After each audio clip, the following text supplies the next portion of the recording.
the Prophet ﷺ would ask, have you seen Tha'laba? And then days passed, so he sent Umar ibn al-Khattab and Salman al-Farisi to go look for him in the streets of Medina. So they came back, they said, O Prophet of Allah, we searched for him in the roads, the markets and the meadows, and we couldn't find him. Perhaps he'll come back. So the Prophet ﷺ waited. And then after a while again he said, Ya Umar, Ya Salman, go and look for him in the outskirts of Medina. So they went and they came to a set of mountains between Mecca and Medina where some nomads were herding their goats. So the nomads saw that they were looking for something. So they asked them, are you looking for something? They said, we're looking for a boy. His description is this and that. So they said, perhaps you're looking for al-fata al-bakka, perhaps you're looking for the young man who is always crying. Umar says, I don't know about that, but we're looking for a boy who's this tall and this is his complexion, and he looks like this and that. So then, but what about this young boy you're talking about? And he says, on the other side of this mountain is a young man who for 40 days we hear nothing from him but crying and istighfar. So Umar asked, when does he come down? He said, they said he comes down when the sun sets. He comes to us. We give him a little bit of milk. So he drinks it while he's mixing his tears with it, meaning while he's drinking he's still crying. And then he goes up to the mountain again while he's crying. So then Umar says, how can we see him? He says, when the sun sets. So Umar hid and Salman radiallahu anhu, they hid. And when the sun set, Tha'laba ibn Abdurrahman radiallahu anhu came down, looking sad and dejected, his head lowered, the tears running down his face, and he has lost a lot of weight. So he came to the A'rab and they gave him some milk. So he takes it to bring it to his mouth, and he begins to cry so much that he couldn't drink. And then finally he drinks what he could, and he turns to go back to the mountain. So then Umar and Salman radiallahu anhuma came to him. And when he saw them, he was so scared. He says, what do you want from me? They said, the Prophet ﷺ wants you. He says, what does he want from me? They said, I don't know. He says, did Allah reveal ayat about me? They said, we don't know. Has Allah mentioned me with the hypocrites? They said, we don't know. He says, people, please do not embarrass me and leave me to die alone on the side of this mountain. So they said, wallahi, we won't leave you. So he struggled, but they took him back to Medina. And they took him to his home. And he was crying harder than ever. So then Umar went and told the Prophet ﷺ, we found Tha'laba ibn Abdurrahman. He said, where did you find him? He said, we found him on the side of a mountain. And he's at home now, you can visit him if you like. So the Prophet ﷺ went and entered upon him. And when he saw the Prophet ﷺ, he was so scared and he screamed out, Ya Rasulullah, Anzal Allahu fiyya ayat.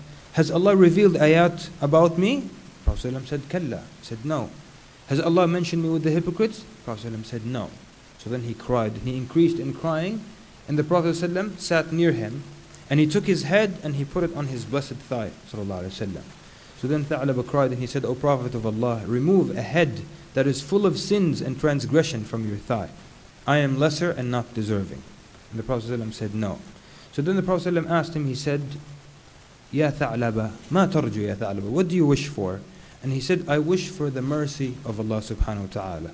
And he asked him, then what are you afraid of? He says, I am afraid of the punishment of Allah. And he says, وَمَاذَا تَتَمَنَّى? And what do you hope? What do you wish for? He says, أَتَمَنَّى, that I wish for the forgiveness of Allah Azza wa Jal.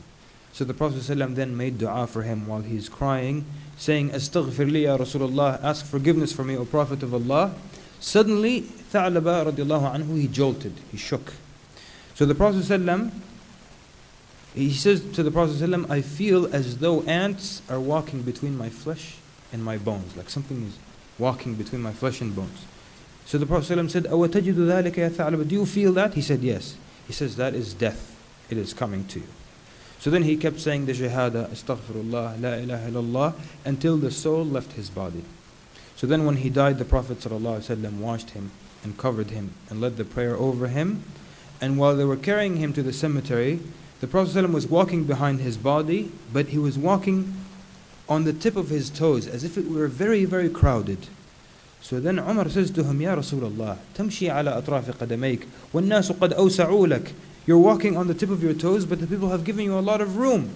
So he says, Ya Umar, وَيْحَكَ ya Umar, may Allah have mercy on you, Umar.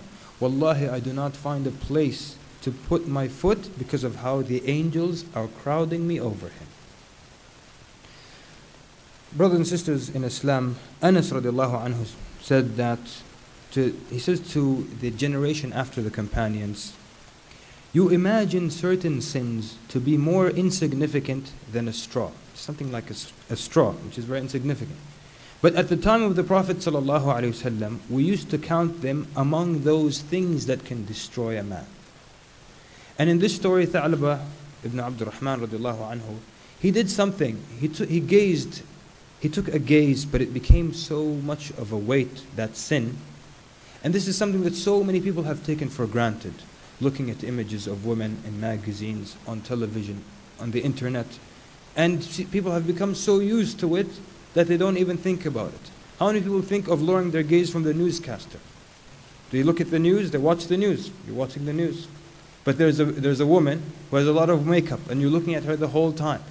People don't even remember to lower their gaze.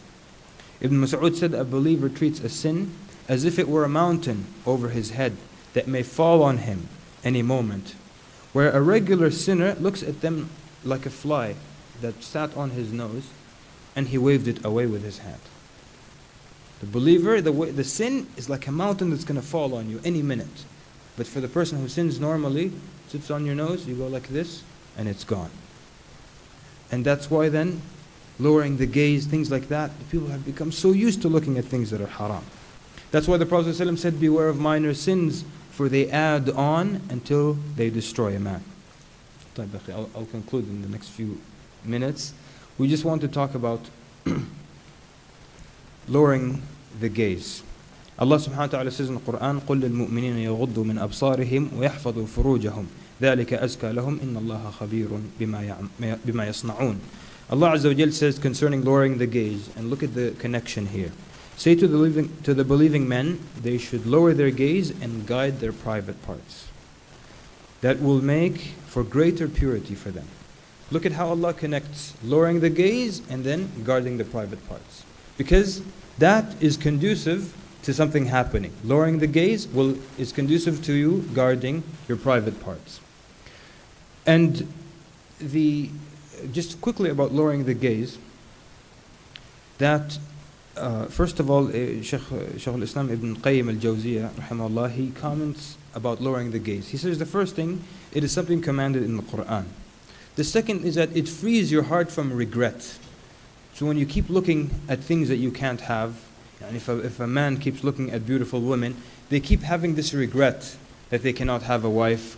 Even the people who are married, who keep looking, they start to feel regret. And they start to see what they have as lesser than what they see in the magazine. Lowering the gaze gives the heart strength. And it leads to a happiness that's greater than the happiness of looking. So when people look at something that's haram, they feel this kind of some pleasure. But when you don't look, you get greater pleasure because you obeyed Allah Azza wa Jal in that. And it also closes a door. Lowering the gaze closes a door to the hellfire, because you know the hellfire is surrounded with desires. And of course, of the remedies are to get married and to fast. And I know I'm abbreviating because of brevity of time, but to get married, the cures, and to fast, and to look down. So it's unrealistic to expect you to lower your gaze or to not look at women if you're walking around always looking up.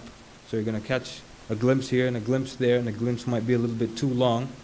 So you look down. Abdullah ibn Mas'ud had a neighbor for many years who used to always lower his gaze while he's walking. He doesn't want his eye to catch something that's haram. So he used to walk while he's looking down. So brothers, try that. While you walk, keep looking down. And Ibn Mas'ud had a servant girl. When he used to come and knock at the house, knock on the door, she would open. He's always looking down so as not to glance something into the house of his brother. And the servant girl, for so many years, for 9 years he was a neighbor, she thought he was blind because he never looked up. And she would come to Abdullah ibn Mas'ud and say, your blind friend is here. And he would laugh because the man is not blind, but out of this modesty he's always looking down. I think I've gone way over the allotted time anyways. So that I ask Allah subhanahu wa ta'ala to make us of those who lower their gaze and who are repentant and feel the weight of their bad deeds. And we ask Him to forgive our sins and to reward us with paradise. أقول قولي هذا واستغفر الله العظيم لي ولكم من جميع الذنوب. صلى اللهم وبارك على محمد وعلى آله وصحبه أجمعين. والسلام عليكم ورحمة الله وبركاته.